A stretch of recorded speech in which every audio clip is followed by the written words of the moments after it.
This is the day the Lord has made. Let us rejoice and be glad in it. Friends, I am so glad that you're here with me today. Oh, yes, with us today. Welcome. So tell me, how is your Advent going? Good, mine too. I've been reading some devotionals each night and partaking in my marshmallow Advent calendar, which is very cool. I forgot that I had it, so I had some extra days to catch up on. That's always good. So friends, what is making you rejoice this week? What is making you glad? Well, for me, this week has been a big week to work on the pageant, and I am so glad for that. I love the pageant each year. I have to admit, I'm a little sad, little bit sad, that it will look different this year and that we all can't be in one place and pull it all together like we usually do, but it will be epic nonetheless. Don't you think so, Toph? Topher agrees. So friends, I wanted to update you all on our Advent posts for the week. So we started off on Monday with comfort. Oh, gosh, do you remember when we used to have all those people in church? Yeah, me too. Then we have patient. Yeah, Rachel there had to be very, very patient. That Dolly just wanted all the love. And Rachel was very patient. Ooh, this is one of my favorites. It was mercy. Yeah, and do you know that that's our own stained glass windows in the church?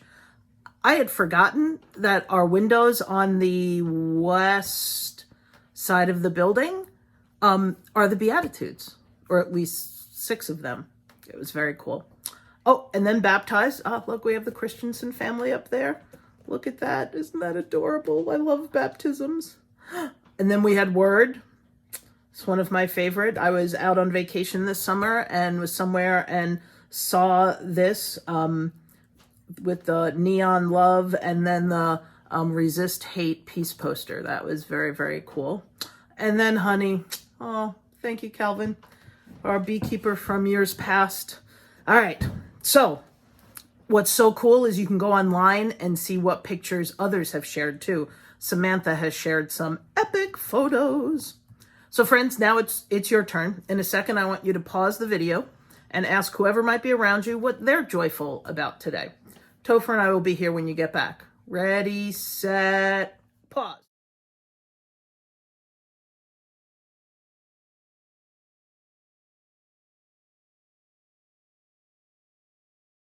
So Topher, how was your week? Good so far? Yeah, mine too. Yeah. Or is that that's what you rejoice? Oh, you finished all of your holiday shopping. Good for you. I would be rejoicing for that as well. I have not. Oh, wait, our friends are back. Oh, hi friends. Okay. So alrighty, let's get ready for our time together. So go find your orange backpacks and then take out your orange envelope and you'll take out the pages for week number 10. Ooh, week 10. Look at that. And then take out your notebooks. You got them? Awesome. So remember last week we talked about what it meant to be a peacemaker, right? And did you open up the envelopes for week 9 and found your peace sign necklace? Yeah, sweet. I used to have one of those in my car too. That's where I can put mine. Oh, anyway, the Beatitude was, blessed are the peacemakers, for they will be called children of God. So our questions last week were, what does peace mean to you? What does it look like to be a peacemaker here and now? Why do you think that there can't be peace until there's justice? And how can you be a peacemaker in your own community? Well, friends, it's time for our segment, Checking In from Home, Your Home. Oh, what's that? Friends, my producers are telling me that we're going live to breaking news at the Henneberry Homestead. Take it away, Ian. Hello, this is reporter Ian Henneberry on location for St. James, Birmingham. Okay, so I am interviewing Adeline Henneberry first.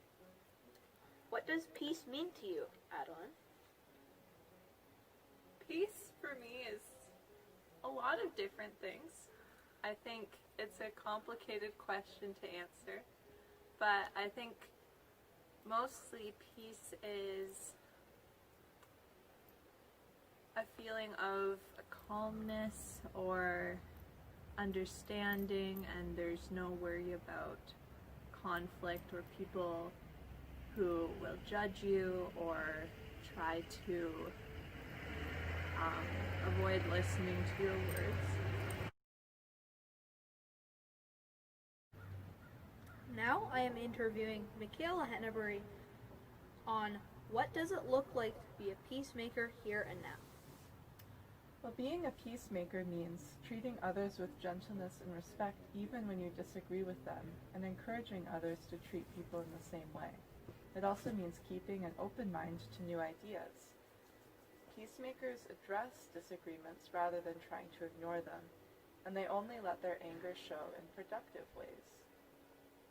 They are never intentionally hurtful, and they approach all people with love.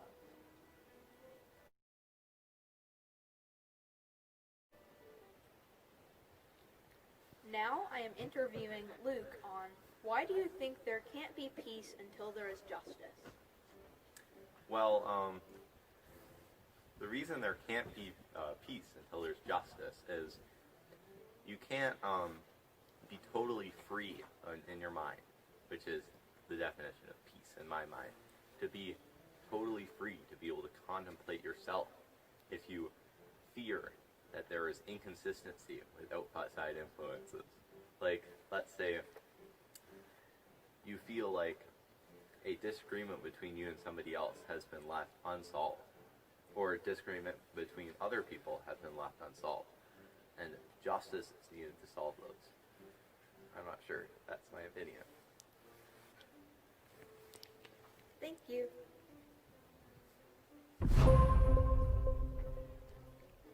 This is Ian Hennebury signing off from Ann Arbor, Michigan. Wow. Ian, my friend, thank you so much for your stellar reporting. Oh, wait, there's more. My producers are telling me that we also have Ian's Purely Me poster to show. Awesome. Look at that. Good job, friends. We would love to check in from home, your home, in future chapel segments. Just send photos or videos of what you're working on for chapel. And yeah, you've got it. Send it to chris@stjamesbirmingham.org. Yeah, and we'll see all your stuff, and folks can learn from it, and we can have a good time together. All right, so as we get ready to hear this week's Beatitude, let me ask you a question to start off.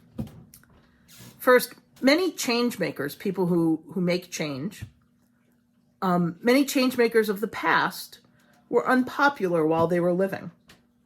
Can you think of someone who you admire, who had lots of enemies or critics during their life? This happens a lot.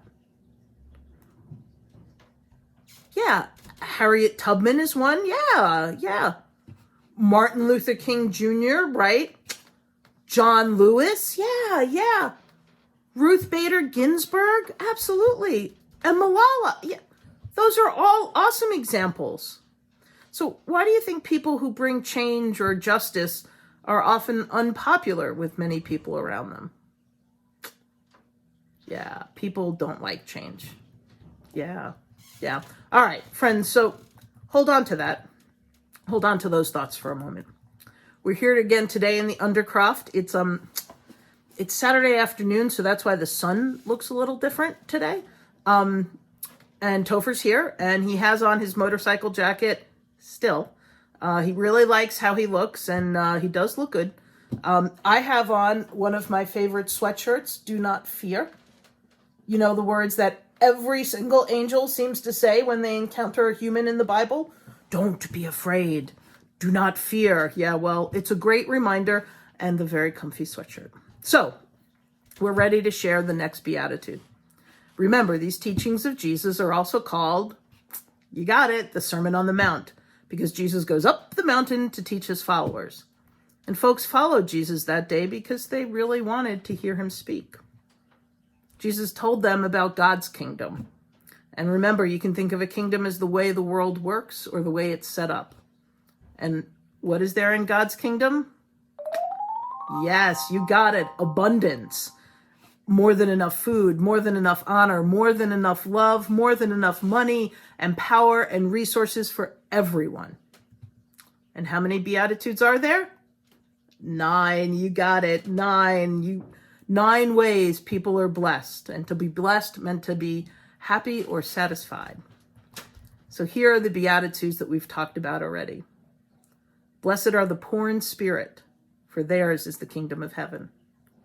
Blessed are those who mourn, for they will be comforted. Blessed are the meek, for they will inherit the earth.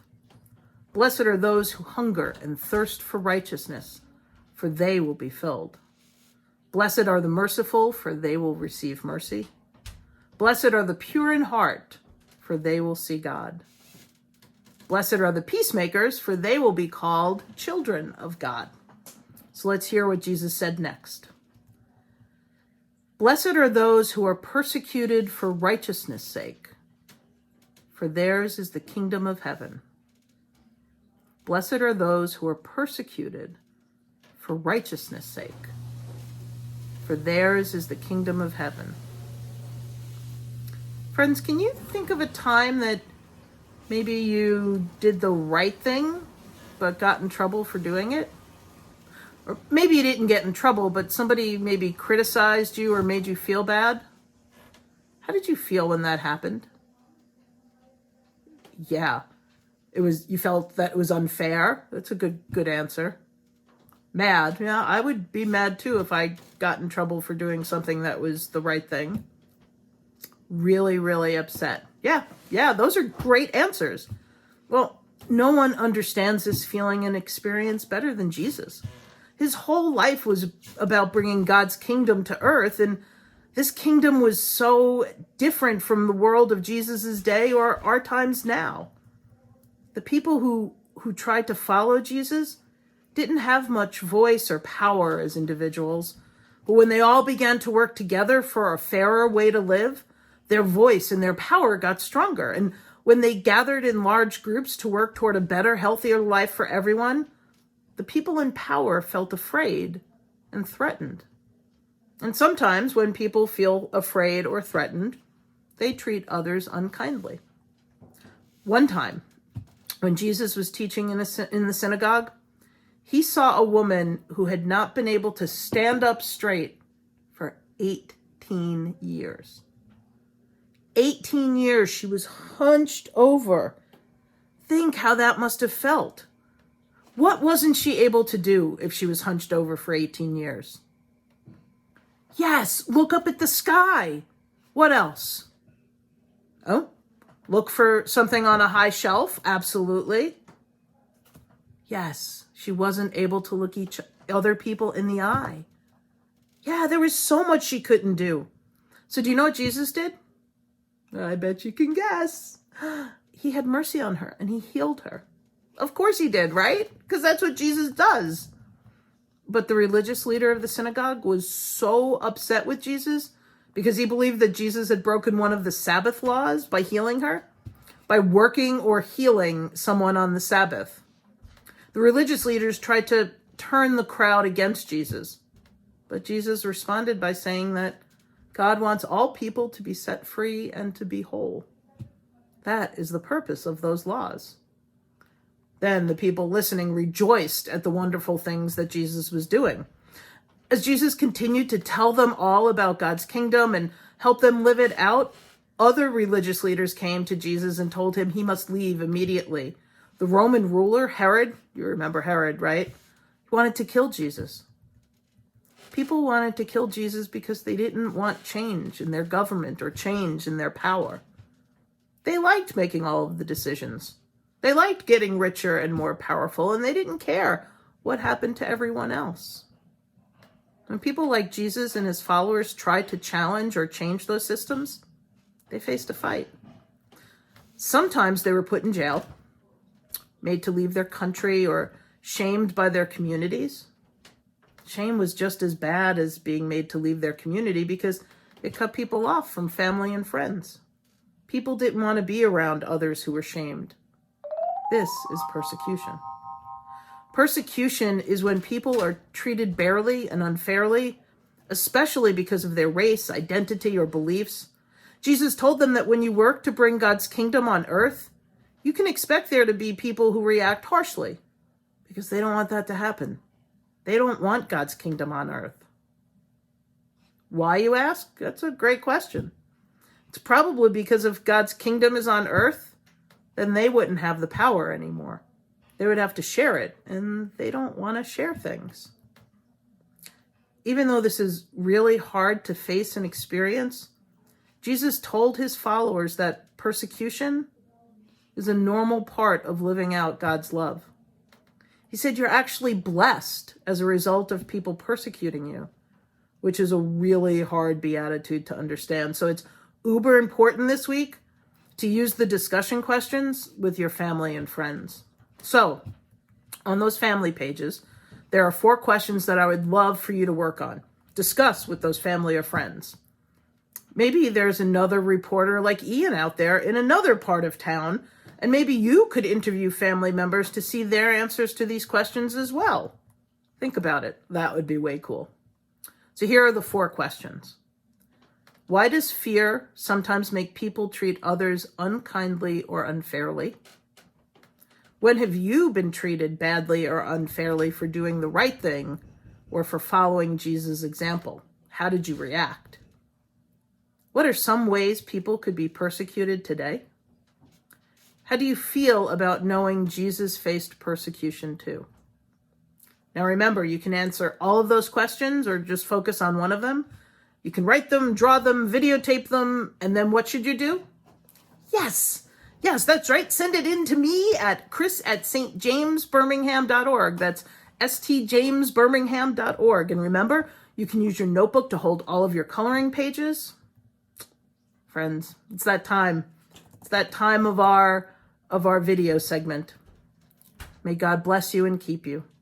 May God's face shine upon you and give you peace. And may you be a peacemaker and share that peace. You are blessed and you are a blessing to others. See you next week, my friends. St. James Chapel Videos would like to thank Ian Henneberry for being our reporter on the spot, checking in from home, your home. Thank you, Ian.